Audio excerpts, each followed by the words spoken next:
Good morning, Columbus East. Before we get into announcements today, we invite you to stand if you're able and join us for the Pledge of Allegiance, followed by a moment of silence. I pledge allegiance to the flag of the United States of America and to the republic for which it stands, one nation, under God, indivisible, with liberty and justice for all.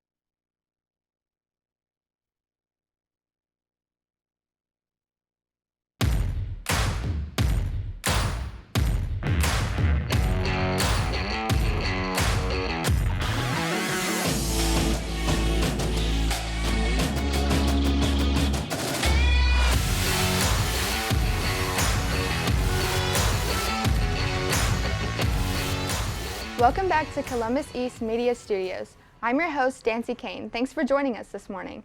Let's get into this week's announcements.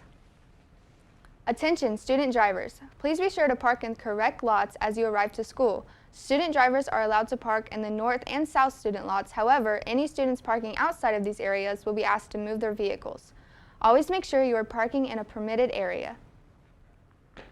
Juniors and seniors, the Exito Latino Conference is coming up on Friday, November 18th from 9:30 a.m. to 1:45 p.m. at Air Park Campus, located on 4555 Central Avenue.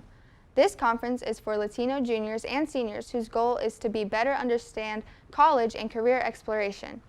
A letter has already been mailed out to all 11th and 12th grade Latino students. Be sure to have your parents sign the authorization form and return it to Mariana at room 231. All expenses are paid for and transportation and lunch will be provided. Today, all students and staff are invited to the Commons at 3:30 to celebrate with Gabby Dean as she signs her volleyball letter of intent to the University of Illinois. Be sure to come out and support her as she celebrates this great moment of her life.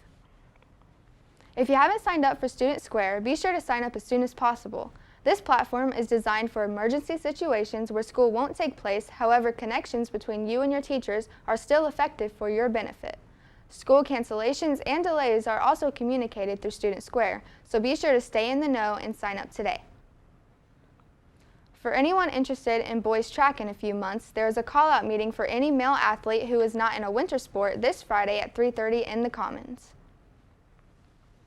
Now with the latest world news, here is Matthew Degner with the Matthew Minute. Welcome to this week's edition of the Matthew Minute, where news topics are presented in a brief format. I'm your host, Matthew Degner, and we're discussing the results of last night's elections. In our national elections, the first Gen Z member of Congress has been elected. Maxwell Alejandro Frost from District 10 in Florida represents the Democratic Party and will be one of the state's 28 House members. Staying at the national level, the race for control of the Senate is too close to call, with the races in Arizona, Georgia, Nevada, and Wisconsin all still up in the air. As of 8:30 a.m. today, the current standings have the Democrats actually winning a seat back from the Republicans, but in total are falling behind 46 to 47. More updates on who wins the majority next week.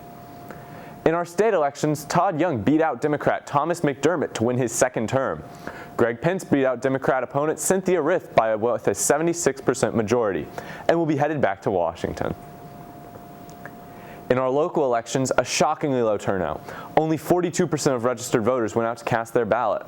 Chris Lane took 100% of the vote for county sheriff, running unopposed. Every other Bartholomew County position was won by the Republican Party, an unarguable sweep for the Conservatives. The Columbus Township Board, however, is split 50-50, with 3 Democratic candidates filling some of the 6 total seats. That wraps up this week's top stories. I'm Matthew Degner, and remember to stay informed. That's all we have time for today. For me, Matthew, and the rest of the East Media crew, I'm Dancy Cain, telling you to take care of yourself, others, and the place. And as always, try to be the best part of someone's day.